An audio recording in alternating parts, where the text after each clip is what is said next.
Fortalecidos na adversidade.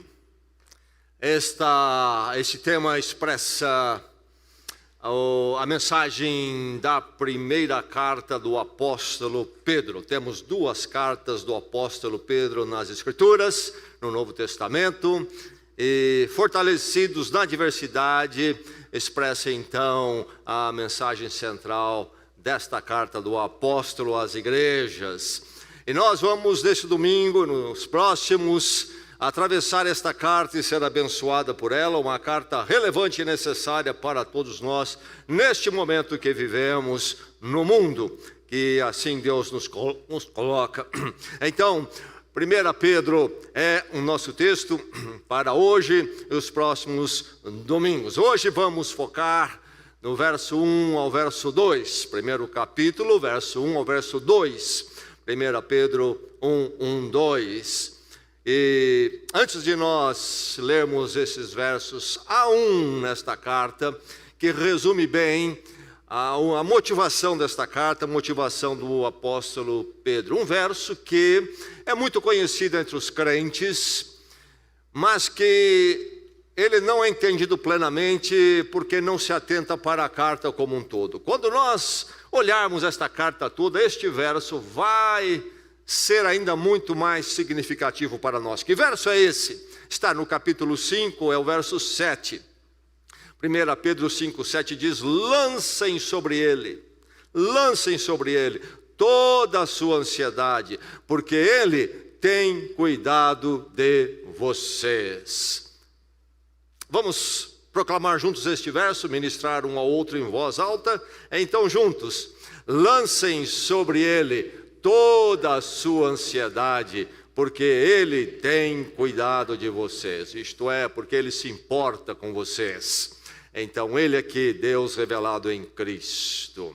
Aí está um verso para memorizarmos e levar conosco, e levar então a mensagem de 1 Pedro.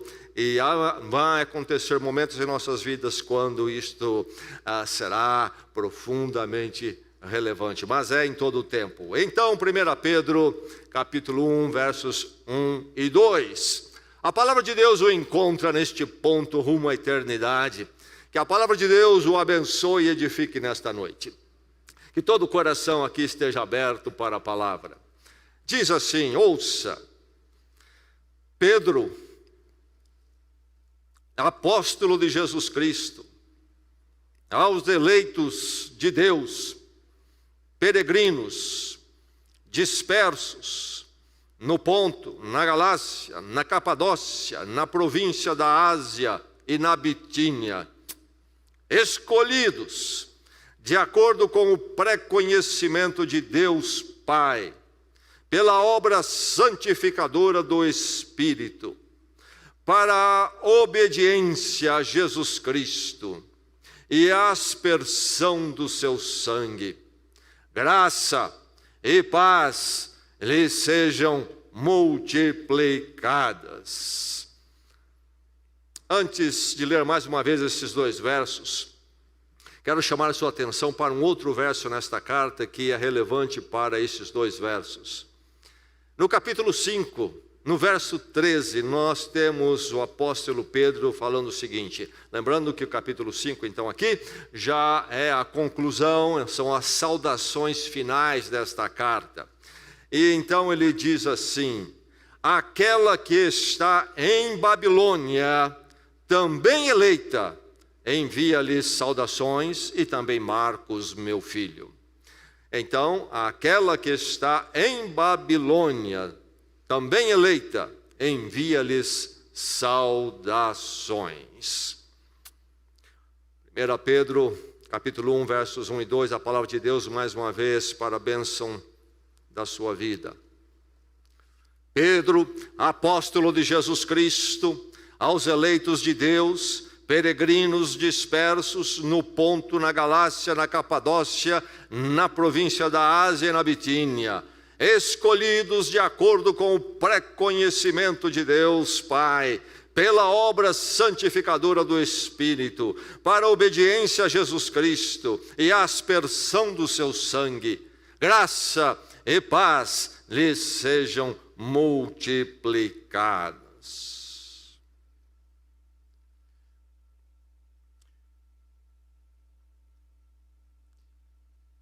Mehran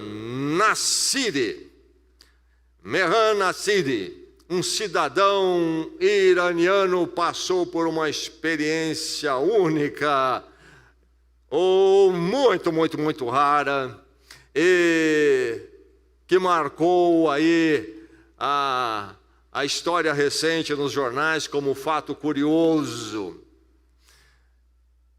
Ele creio que está vivo ainda, ele é de origem iraniana. Foi expulso do seu país, diz ele, e foi para a Europa então. O alvo dele era ir para a Inglaterra, dizia ele que tinha alguns conhecidos ou familiares lá, mas ao fazer os traslados na Europa, quando ele chega no aeroporto Charles de Gaulle, em Paris, diz ele que perdeu seus documentos ou foi roubado, e ele se achou ali naquele aeroporto sem nenhuma documentação, nenhuma identidade, e principalmente sem o passaporte. Quem faz viagem internacional sabe como é crítico o passaporte e se guarda quando se viaja internacionalmente com todo cuidado o passaporte. Lá estava esse homem então, num aeroporto estranho, para ele, sem documentação nenhuma. Isto foi em agosto de 1988. Criou-se uma situação ali para ele, de ponto de vista jurídico internacional único, e ele não podia nem entrar na França, sair do aeroporto, entrar em Paris, e nem podia também ir para outro país ou tentar voltar para o seu país. Ficou ali naquele limbo da área internacional do aeroporto. Essas alas internacionais de aeroportos é um tipo de uma terra de ninguém. E ali ele ficou. Ficou então de agosto de 1988 até julho de 2006. Mais ou menos 18 anos. Naquela ala. Arrumou um canto, ali ajeitou ali uma habitação para ele. E nessas alas internacionais, de aeroportos grandes, há restaurantes e lanchonetes, doavam para ele alguma comida, ele pedia, se banhava no banheiro público ali da ala, e assim se passaram 18 anos. Um homem sem identidade. Que drama, que situação terrível. Bem, isto pode acontecer com alguém neste mundo. Quantos de nós aqui têm identidade? Eu creio que todos vão responder, eu tenho identidade. Podemos puxar um documento agora mesmo e mostrar a nossa identidade. Nosso nome, quem somos, nossa nacionalidade, etc., nossa filiação. Mas é possível, se chegar um momento, quando não se tem uma identidade, em termos da nossa cidadania mundana, deste mundo. Porém, há uma outra identidade na sua vida. Há uma outra identidade na vida de todo ser humano, que ninguém fica sem ela. É uma identidade inevitável. Todos têm, em todo tempo. Não há cidadão neste mundo que não tenha. É a identidade espiritual. A identidade espiritual. E nós temos duas possibilidades aí diante de nós, se podemos colocar em duas categorias para simplificar a história. Nós temos de um lado a identidade secularista, que domina a nossa era. Uma visão de que nós e o universo somos apenas materiais, e que então a nossa vida é contada somente no aqui e no agora. O aqui e agora deste momento exato, ou se quiseres passar um pouquinho mais, o aqui e agora dos anos poucos que nós temos nesta vida, e não há nenhum significado transcendente, então faça o melhor que você possa, e aquilo que você quer fazer, no agora, no aqui e no agora, porque a vida se resume somente a isto. Não há nenhum significado que responda aos anseios do seu espírito, significado transcendental. Secularismo. E aí é forte nisto o consumismo, o materialismo. Mas, neste mundo secularista, a agonia é muito grande. E há então também neste universo, até de um ponto de vista contraditório, uma busca de uma certa transcendência espiritualista nas diversas propostas alternativas das religiões do espiritualismo, e especialmente aquelas propostas que vêm do Oriente, está muito em voga. Então, uma visão daquilo que o cristianismo costumou chamar de paganismo. Enfim, temos aí estas opções, ou essas duas juntas ou separadas, de identidade espiritual. E a outra opção é a identidade que podemos ter em Deus revelado em Cristo Jesus, segundo a palavra do Senhor. E aí então, para nós, nesta noite, fica muito claro que existem identidades espirituais e que todos os seres humanos têm. Ou eu estou nesta identidade, estou em Cristo, o encontro com Deus em Cristo, particularmente mediado pela cruz, segundo a palavra, ou não estou e vou estar numa outra identidade espiritual. E a questão então aqui diante de nós esta noite é esta questão para você: qual é a sua identidade espiritual nesta noite? Onde está você? Quem é você? Quem é você? Se alguém lhe perguntar, o que você responderia? Você tem isso de forma muito clara? A verdade é que todos têm. E o triste, o lamentável, é que as pessoas não se dão conta que têm identidade espiritual. E que pela graça de Deus, todos aqui nesta noite possam responder de forma clara, de forma sem embaraço, com toda a convicção: a minha identidade está em Cristo, manifestada na graça de Deus. E se alguém não está nessa identidade hoje, que essa questão seja resolvida na sua vida. E você possa sair daqui com uma clareza da sua identidade espiritual. Porque se não houver essa clareza, você é alguém vivendo a esmo, sem uma consciência profunda da sua existência, porque você não sabe quem você é, o que é que o identifica no mais profundo, no seu espírito. Quem é você? Quem é você?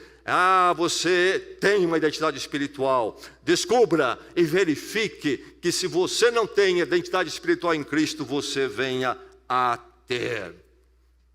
E aqui nós encontramos o apóstolo Pedro falando da identidade espiritual.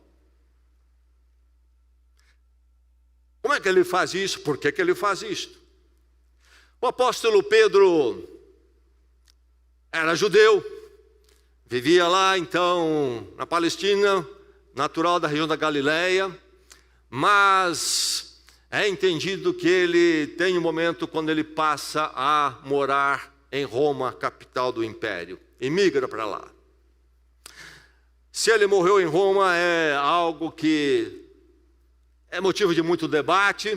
A Igreja Católica Romana afirma que sim, fala inclusive dos ossos deles estar lá em Roma, e então há esse debate, mas é bem mais pacífico o fato de que se entende que ele esteve lá. Aliás, você ouviu a leitura do verso 13 no capítulo 5, quando ele fala que aquela eleita na Babilônia envia saudações. Do que ele está falando? Aquela eleita envia saudações, aquela que está na Babilônia. Os judeus passaram pelo grande exílio na Babilônia, 6 séculos antes de Cristo. O império da Babilônia arrasou o reino do sul de Israel, onde estava Jerusalém, e levou para o exílio milhares e milhares de judeus, especialmente os mais promissores, os jovens capacitados. E então entrou para a cultura judaica este conceito de Babilônia como poder humano que bate contra o povo de Deus, ou é oposto ao povo de Deus. E aí esse termo Babilônia passou então a ser um termo figurativo para essa representação. E quando se usa o termo Babilônia, como no caso de Pedro aqui, vamos ver em Apocalipse, por exemplo, Babilônia se refere, nesta época de Pedro, no primeiro século, a Roma, a capital do império. Império pagão, império que não conhecia o Deus revelado em Cristo e que se opunha culturalmente à fé cristã nesta época. E aí então ele fala daquela eleita na Babilônia. Quem é essa eleita na Babilônia? Ele está falando da igreja que estava em Roma. Roma, grande cidade para a época. Nada de cristianismo, mas havia igreja. Um grupo minoritário dentro da grande cidade. E ele diz então, aquela eleita, isto é a igreja de Jesus Cristo, em Roma, envia a vocês saudações. Agora, o momento em que ele escreve em Roma, que momento é este? No ano 64 estava no poder em Roma Nero, imperador romano. Em julho daquele ano, esse imperador, que era um tanto quanto desvairado,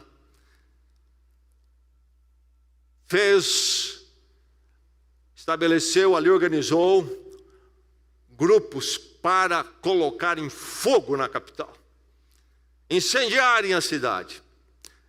E dizem que o objetivo dele era a destruição dos prédios para que ele viesse a reconstruí-los numa arquitetura nova que marcasse a sua pessoa na história da cidade. Ele diz que aquela foi uma noite terrível, a cidade queimou. E ele ficou, é narrado que ele ficou no terraço de um palácio tocando uma lira e admirando, maravilhado e alegre o fogo queimando a cidade. E aí surge um problema. Quem pôs fogo em Roma? E ele, de forma muito oportuna, sabendo que já havia algum antagonismo em relação aos cristãos, Nero, no ano de 64, no mês de julho, quando incendeia a capital, coloca a culpa nos cristãos. E isto é registrado por historiadores romanos como Tácito, nos seus registros anais. Ele fala de como Nero fez isso, como ele incendiou e como ele transferiu a culpa para os cristãos. E aí ele promoveu, então, ali incentivou, instigou, não uma perseguição oficial, cristianismo não pode existir em Roma, não, mas instigou as pessoas contra os cristãos, e ele mesmo, recebendo as acusações contra os cristãos, levou muitos à morte, dizem os historiadores romanos, e morte terrível. Ele, por exemplo, é dito por Tácito, que ele chegou a costurar cristãos, pele com pele, em feras, e soltar, para ver a coisa acontecer.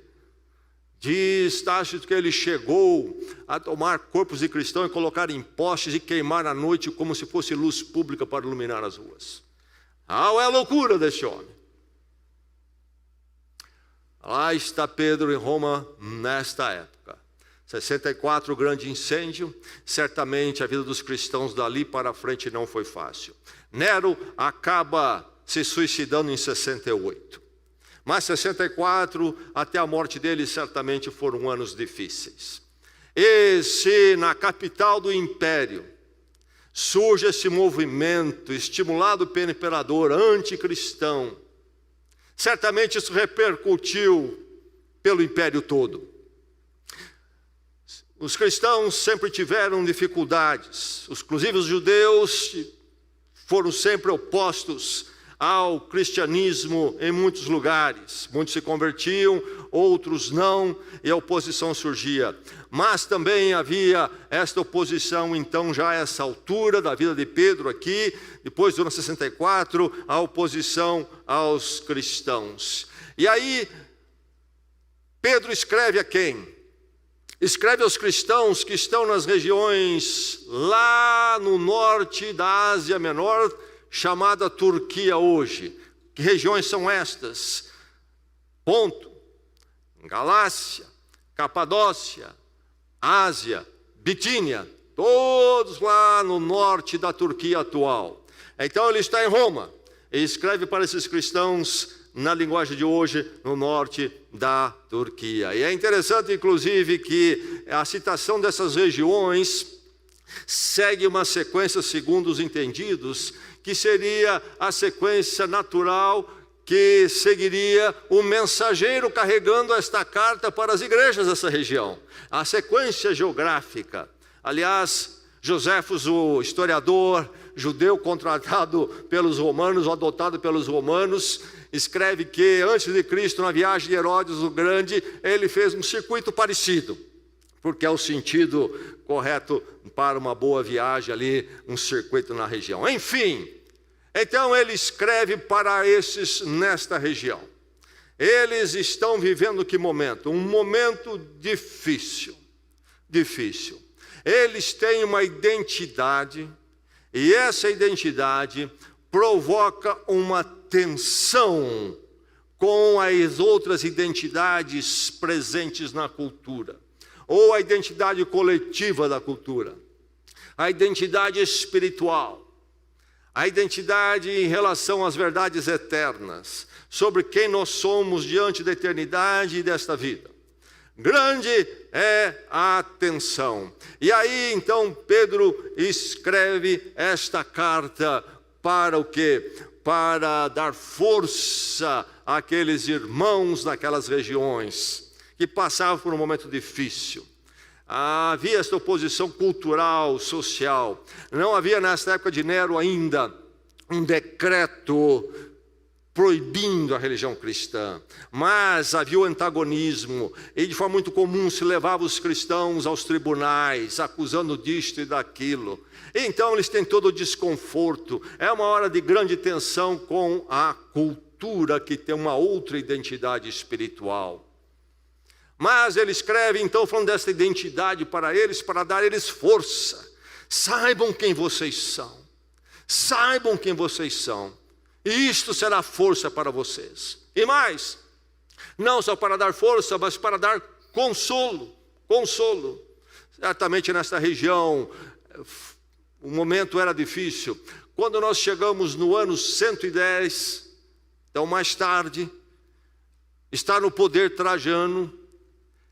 Quem governa essas regiões aqui, essas províncias romanas, debaixo do Império Romano, o governador romano que está ali, chama-se Plínio, o Jovem, por volta do ano 110. E Plínio tem um problema. Ele escreve para o imperador Trajano. Qual é o problema dele? Existe aqui um movimento tremendo de cristãos, e eles crescem, e eu estou lidando com isto. E ele escreve a Trajano perguntando o que eu devo fazer, como devo lidar com essas pessoas. Ele conta o que está fazendo e pergunta: eu estou fazendo certo ou não, Trajano? Quando as pessoas são trazidas a mim, eu coloco eles num teste. Eu peço que eles cultuem e apresentem ofertas aos nossos deuses romanos. E se eles não apresentam, então eles são cristãos, eu os puno.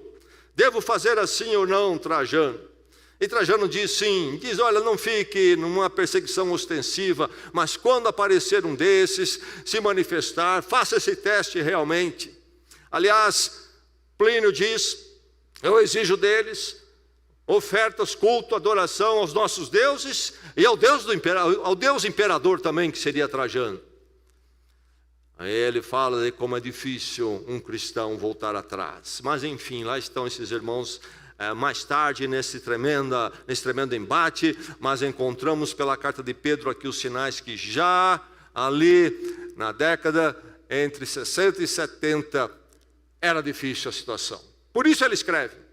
Não é uma carta sobre grandes temas teológicos, é uma carta de um pastor para dar força e consolo ao povo de Deus que estava então nestas regiões. Aí está a carta de 1 Pedro.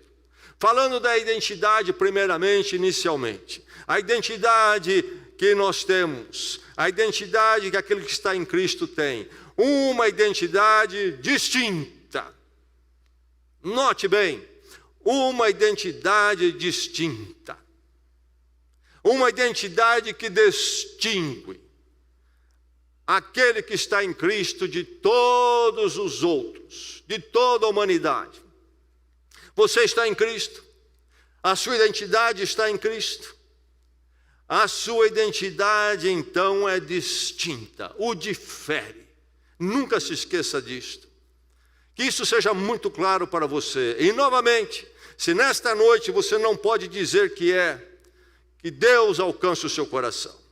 E que você possa vir a paz com Deus em Cristo.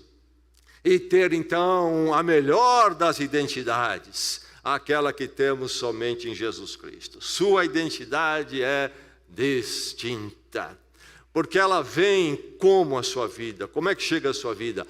Ela vem não pelo seu poder, não por você fazer por merecer.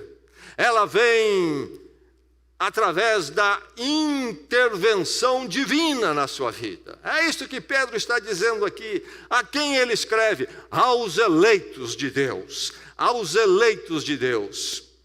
Nesta carta nós vamos encontrar Pedro usando muitos conceitos do Velho Testamento, conceitos usados por Israel, aplicado a Israel. Agora Pedro aplicando ao povo de Deus em Cristo no Novo Testamento, à igreja de Jesus Cristo. E os eleitos é um desses termos. Deus nos elegeu para esta identidade, diz Pedro, aqueles irmãos que estão lá no Ponto, na Galácia, na Capadócia, na Ásia, na Bitínia. E então a todos os cristãos daqueles dias, a todos os cristãos do mundo, a nós aqui nesta noite, você tem uma identidade especial, meu irmão, nunca se esqueça, por causa da intervenção divina. É obra de Deus. Não somente dizer os eleitos, mas ele diz o que também? Sobre eles, a identidade deles, escolhidos. Escolhidos por Deus. Nunca se esqueça disto. Você que está em Cristo tem uma identidade distinta e muito especial, porque se você tem, foi porque Deus agiu na sua vida. E isto haverá de lhe dar muito, muito consolo e força, enquanto você atravessa um mundo, uma humanidade, uma sociedade que não tem essa identidade e traz muito problema. Aliás, deixe-me alertar o seguinte: nós vivemos em nosso país e no ocidente do mundo muito tempo sobre uma forte influência dos valores cristãos.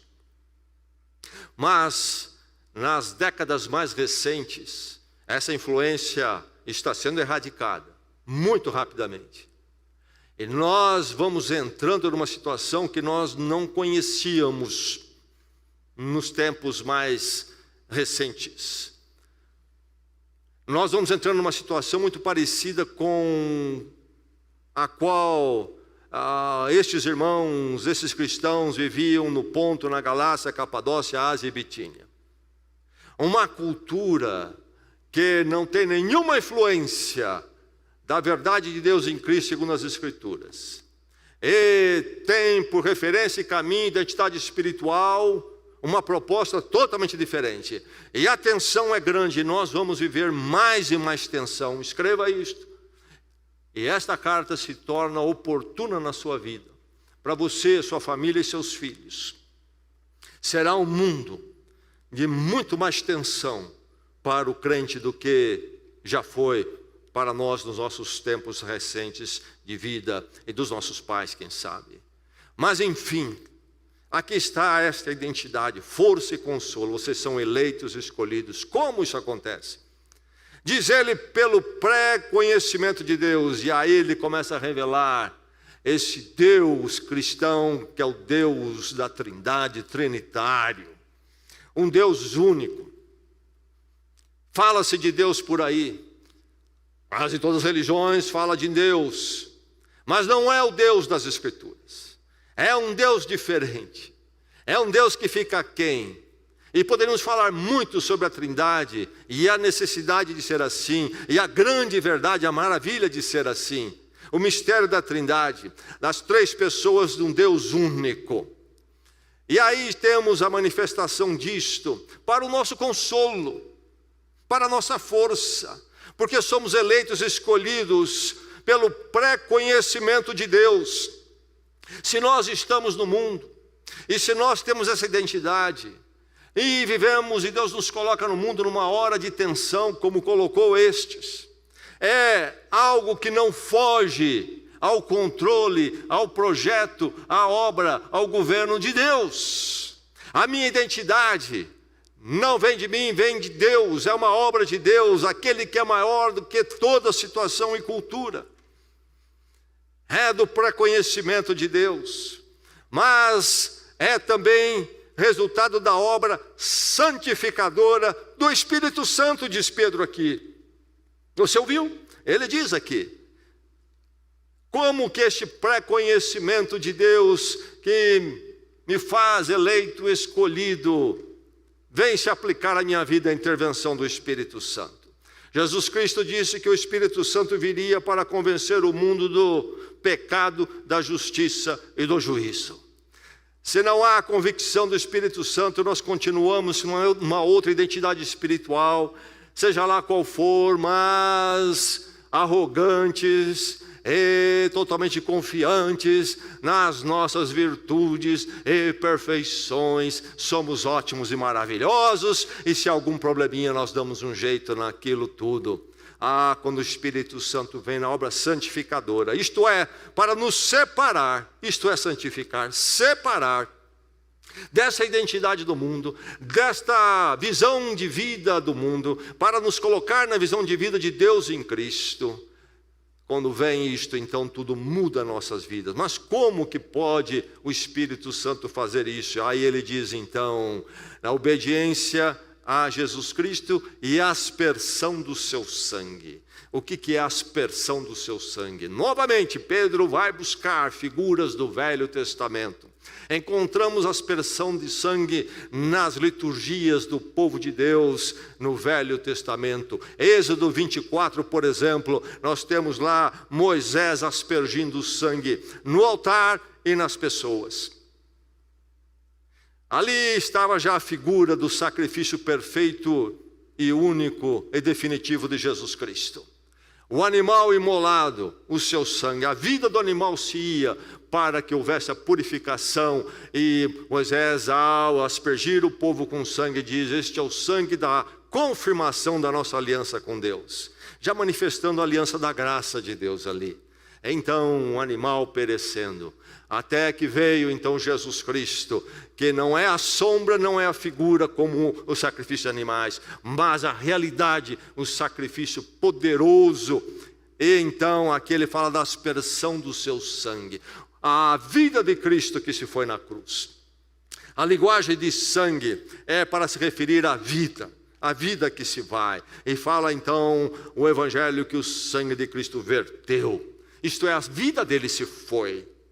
A vida dele se foi. Ele morreu a minha morte. Tomou sobre ele toda a minha culpa. Tomou sobre ele toda a minha imperfeição, toda a minha condenação. A graça de Deus se manifesta ali. Cristo pagou por mim. Graça. E então, para eu ter o perdão, aí o Espírito Santo aplica tudo isso na minha vida. Então nós temos o quê? Esta identidade que vem da intervenção divina. É obra divina essa identidade. Você que tem essa identidade, sempre levante as mãos aos céus e agradeça cada dia. Porque eu sou de Cristo, pela graça de Deus nele, pela aspersão do sangue, pela santificação do Espírito Santo, pelo pré-conhecimento e eleição de Deus. Louvado seja Deus, eu que nada podia, Deus o fez. Louvado seja o Senhor. Sua identidade é distinta, é muito distinta. Não se esqueça disto. E será força e consolo na sua vida. Mas nós não somos robôs, nem autômatos. Nós somos o quê? Criados à imagem e semelhança de Deus. O texto também diz que tudo isto foi para a obediência a Jesus Cristo. Para a obediência a Jesus Cristo. Então sua identidade é distinta, porque isso exigiu a sua submissão. A sua submissão. Há um momento quando você, com a sua volição e toda a sua consciência, responde a esta intervenção divina. Este momento quando você, com toda a sua volição e consciência, responde a essa intervenção divina. E Pedro escolhe o termo obediência a Jesus Cristo. Mas quando nós olhamos o Novo Testamento, nós vemos que esse termo obediência não se refere que nós então temos essa identidade porque nós temos obedecido cada momento, nós temos o mérito da nossa obediência a todo instante. Não, é um termo que se refere à conversão. O apóstolo Paulo usa em Romanos obediência para se referir à conversão, aquele momento quando há esta virada de Deus na minha vida, quando vem a obra do Espírito Santo e o perdão de Cristo, o encontro com a cruz, chega à minha vida e há uma transformação, aquilo que é chamado de conversão. Eu ia numa direção, eu tinha uma identidade nessa direção e agora dou a meia volta, é outra identidade, minha vida tem outra direção. E aí está então a obediência, a conversão. Também em Atos, Lucas, o autor, usa obediência no sentido de conversão. E é nesse sentido então que o apóstolo Pedro está usando aqui obediência. O momento quando eu, na ação de Deus, caio em mim mesmo, vejo a minha miséria moral, minha falha diante de Deus, conheço os meus pecados, sou quebrantado ao ponto de ver e reconhecer que sou pecador e um peso cai sobre mim. E eu então não tenho outra alternativa, mas compungido, clamo pelo perdão conquistado por Cristo na cruz por mim. E com muita humildade reconheço que eu preciso de favor, de misericórdia, e digo, ó Deus, pelos teus méritos em Cristo na cruz por mim, me perdoa e me recebe. E ali o Espírito Santo me separa para uma vida com Deus hoje e para todos sempre. Esta é a obediência aqui. Uma identidade distinta.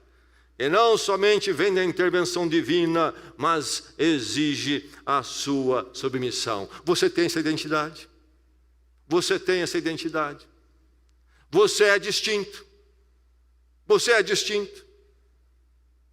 Sua identidade é distinta em Cristo. E por isso ela é estranha para o mundo. Ela é estranha para o pensamento que domina a sociedade, a humanidade. Nunca se esqueça disto.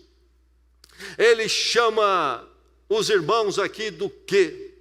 De peregrinos. Isto mesmo, peregrinos. Esse é o termo para a pessoa que está em terra estranha, longe do seu lar. O mundo olha para mim e para você e sente a nossa identidade, percebe a nossa identidade e nos acha estranhos, nos vê como peregrinos. E nós também nos sentimos peregrinos. Eu quero dizer para você que eu nunca me sinto em casa neste mundo. Alguns de nós ficam com esperança política de que vai surgir aí um governo e uma situação na sociedade onde nós, como crentes, vamos ficar todos na poltrona muito confortáveis. Isso nunca vai vir neste mundo. Nunca vai vir neste mundo. Ele escreve a estes que estão em Ponto, na Galácia, Capadócia, Ásia e Bitínia. E possivelmente estes eram cidadãos da terra ali. Aqui talvez a maioria diria, eu sou natural de Bragança Paulista, estou muito em casa aqui nessa cidade. E outros talvez diriam, eu estou aqui há muito tempo, não sou daqui, não estou há muito tempo, sinto-me em casa aqui. Esses também sentiam-se em casa em Ponto, Galácia, Capadócia, Ásia e Bitínia. E tinham suas identidades como cidadãos daquele lugar. Mas vivendo no seu lugar natal, eram peregrinos. E assim somos nós. E vivemos essa dicotomia e até uma tensão em nós mesmos. Somos daqui e não somos. Estamos em casa, mas ao mesmo tempo não nos sentimos em casa. Peregrinos, estranhos, estrangeiros neste mundo. Você se sente assim?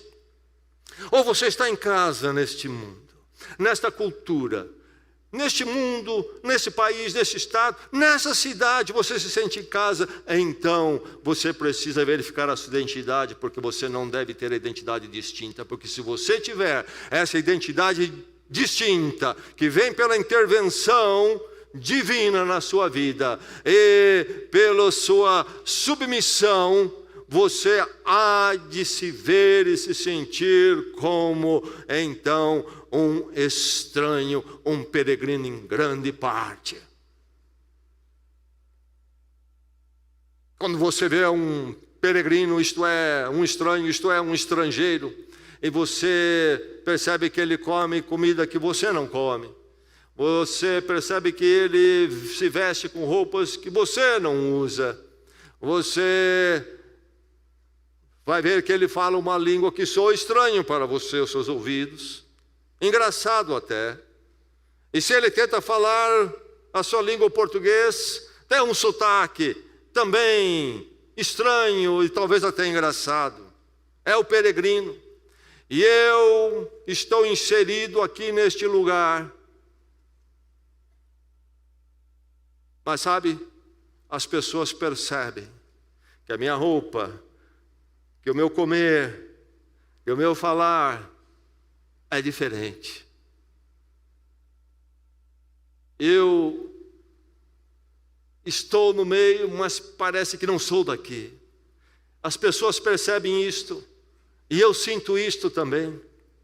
Eu sinto isso também. Nunca vou me sentir em casa, repito mais uma vez, neste mundo. Alguns de nós estamos esperando que isso vai acontecer. Não espere isso. Você tem uma identidade distinta que sempre lhe fará um peregrino. Os valores do mundo, a identidade espiritual do mundo não é a identidade que você tem em Cristo.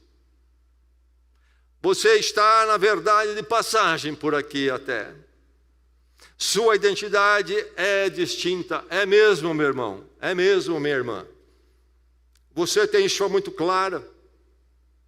Ou você está aí no esforço de tentar acomodar-se com a cultura?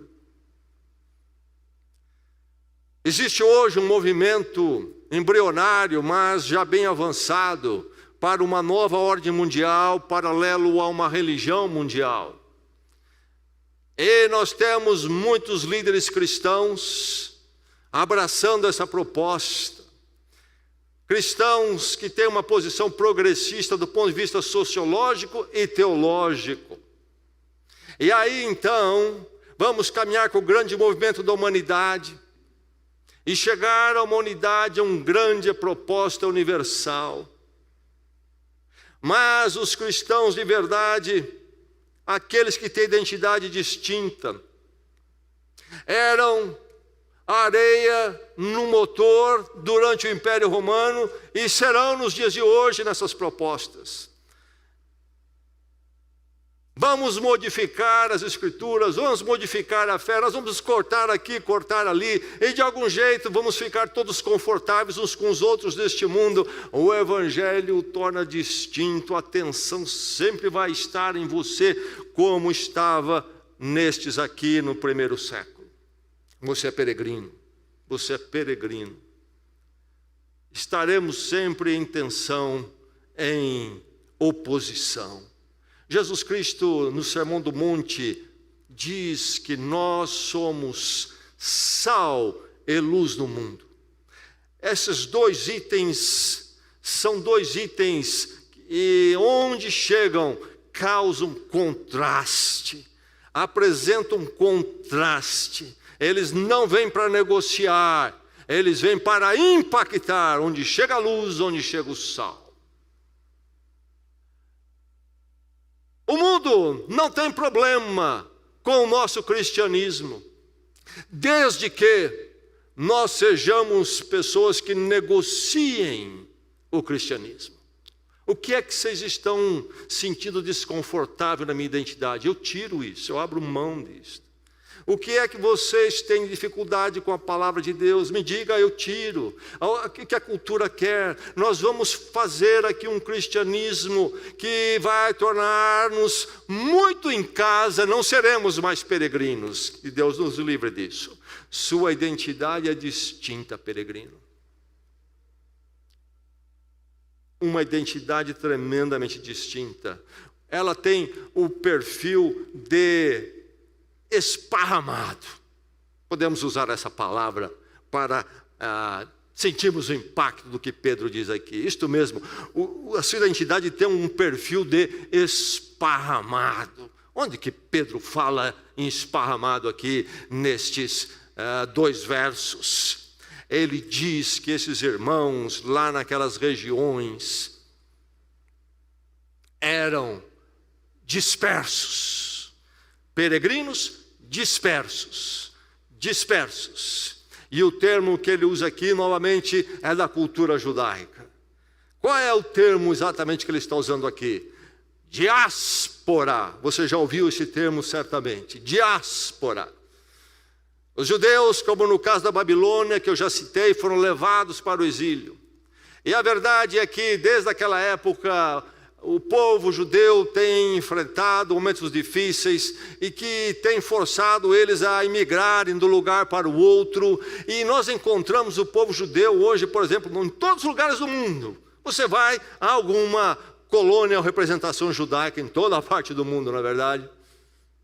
Isso chama-se para eles diáspora, que quer dizer dispersos.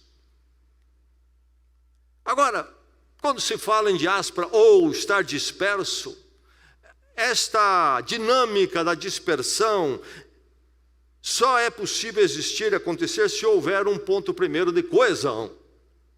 Então, quando os judeus estão dispersos em diáspora, qual é a coesão? Que então dá referência a eles estarem em dispersão. Jerusalém, a Terra Santa.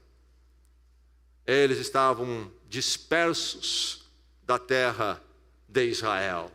Eles estavam longe de Jerusalém. Diáspora, o povo da diáspora. Agora Pedro vai buscar esse termo dos judeus e aplicar à igreja de Jesus Cristo, que está aqui em Ponto, está aqui na Galácia, está na Capadócia, está na Ásia, está na Bitínia, está em Bragança Paulista. Mas o nosso centro não é Jerusalém, o nosso centro não é a terra de Israel. Se nós, diz Pedro, somos diáspora, diáspora de onde? Qual é o nosso ponto de coesão? Onde ou em que lugar, em que centro nós pertencemos? Não é um ponto no mundo, não é um ponto geográfico. O nosso centro é os céus e a presença de Deus. Enquanto eu não chegar lá, eu sou da diáspora, eu estou disperso no mundo. Porque o meu lugar não é este aqui. O meu lugar é lá, eu venho de lá, minha referência é lá, minha identidade é de lá. Eu estou na diáspora, por isso sou peregrino, sou estranho aqui. Você é um peregrino estranho no seu trabalho, na sua família. Você é um peregrino estranho na diáspora, na sua escola, na sua universidade. Ou você é um deles lá? Você é um deles no seu trabalho? Sim, nós convivemos com as pessoas. Jesus diz que nós devemos estar no mundo. Ele nos enviou para o mundo. Estamos aí para ser sal e luz. Nós não estamos aí procurando ser ríspidos e mal educados com as pessoas. Nós não estamos aí para desprezar as pessoas. Pelo contrário, devemos amá-las. Mas nunca confundimos isto com o fato de que estaremos sempre em tensão com todos aqueles que não chegaram a essa identidade conosco ainda.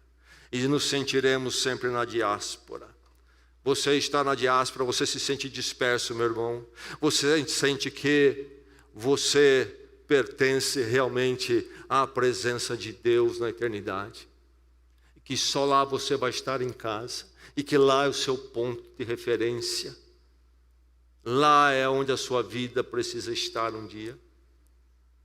Sua identidade é distinta, não se esqueça disto. Sua identidade é distinta porque ela também provê um suprimento singular. Ela é distinta no suprimento suprimento que traz a sua vida. Sim, não é fácil ser um peregrino, ser um estrangeiro, não é fácil estar na diáspora, mas se estamos nessa condição é porque a intervenção divina fez uma obra em nossas vidas e nos levou então ao encontro com Deus, à obediência, à submissão, e somos dele. E então nós estamos supridos. Diz o apóstolo Pedro: graça e paz lhes sejam multiplicados. Multiplicados é o verso. Paz. Novamente o termo hebraico, shalom. No grego aqui, tradução eirene, paz no português. O que era paz, shalom?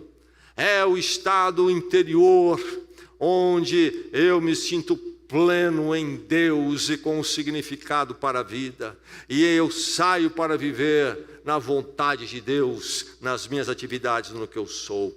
Esta paz que passa primeiro pelo meu estado diante de Deus. Shalom, paz. Mas como posso ter essa paz que se refere à presença de Deus na minha vida na presença dele? Graça. E aí o termo totalmente cristão. Graça, o favor imerecido. Esta ação de Deus, a intervenção divina na minha vida, inclusive com a aspersão do seu sangue, isto é, a morte de Cristo por mim. Graça, misericórdia, favor imerecido. Deus se voltou para mim em misericórdia, e eu que merecia toda a condenação, separação, sou chamado, eleito, recebido por Ele. Graça sobre a minha vida, misericórdia sobre a minha vida. Está sobre a sua vida? Está sobre a sua vida? Então aí é que eu encontro shalom, paz. Atravessamos este mundo nessa identidade distinta, como peregrinos, como dispersos.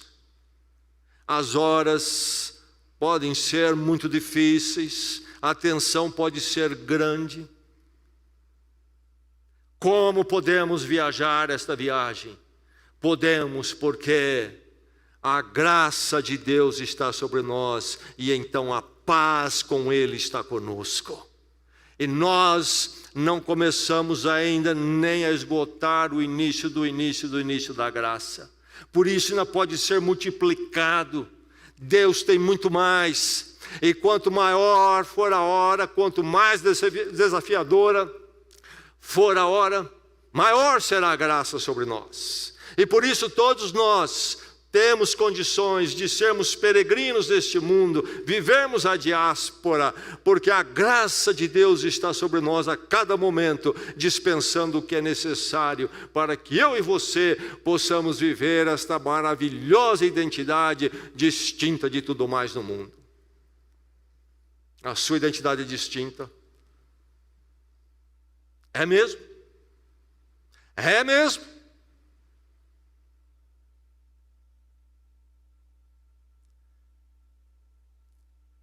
O que é que está aqui para nós? Todos nós temos a identidade espiritual. Você acha que você não tem, na verdade você não conhece ainda. Você não se conhece ainda. Está lá.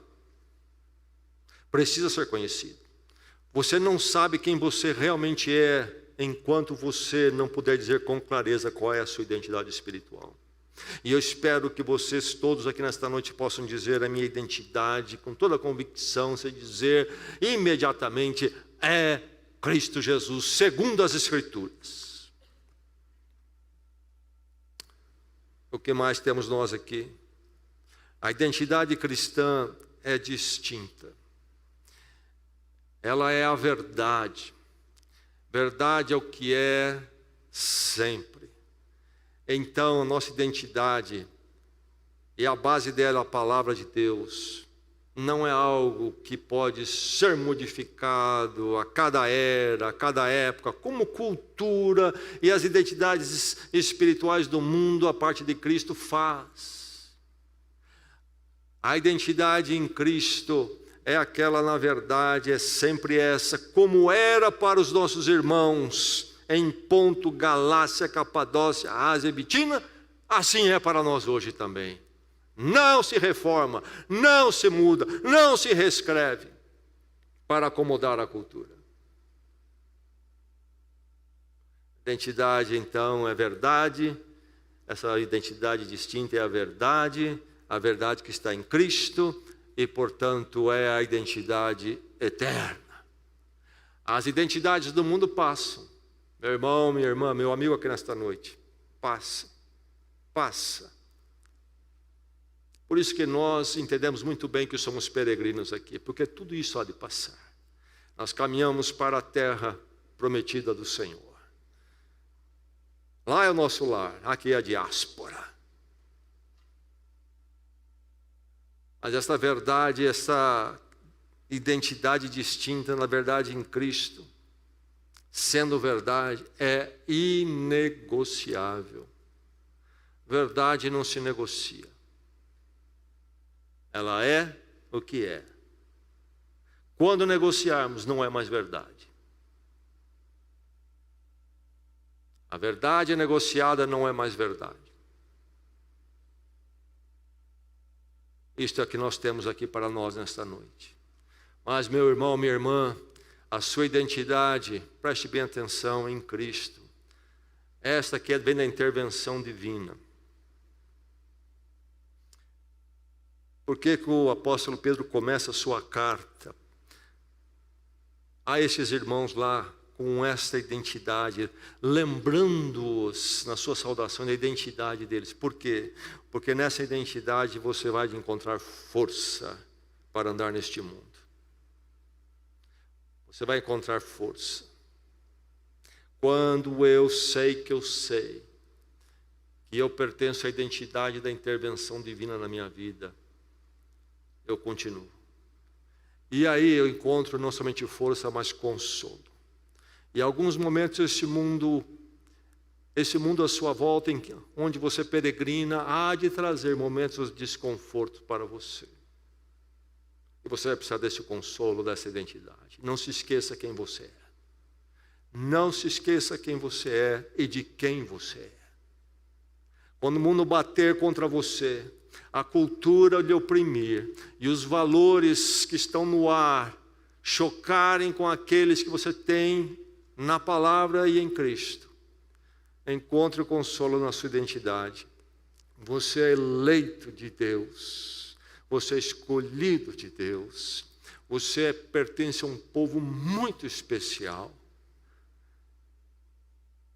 E você não pertence a este mundo que lhe oprime, que há de passar mais rápido do que imaginamos. Você pertence a um lar eterno. Sua identidade é muito distinta. Ontem participei de 2 conexões, 2 encerrando o ano. E numa delas houve um momento de testemunhos, gratidão. Espontaneamente as pessoas participaram. E uma participante jovem, entre as coisas que ela colocou o seguinte, me chamou bastante atenção. Eu vivo numa casa onde somente eu sou discípulo de Cristo, isto é, só ela tem esta identidade distinta. E ela disse, sabe, é um lugar onde eu preciso não somente falar o Evangelho, afirmar o Evangelho, mas eu tenho também que 24 horas por dia verificar que eu viva o Evangelho ali. Atenção. No lar, tão em casa, e ao mesmo tempo não em casa. Que Deus lhe dê profunda consciência da sua identidade. E que o mundo nunca o confunda, nunca o tire dessa identidade. Que você possa sempre ser fortalecido por essa identidade, ser consolado por essa identidade, suprido pela graça e a paz de Deus em Cristo Jesus, e nós possamos nos encontrar lá no lar eterno. Pedro, apóstolo de Jesus Cristo, aos eleitos de Deus, peregrinos, dispersos.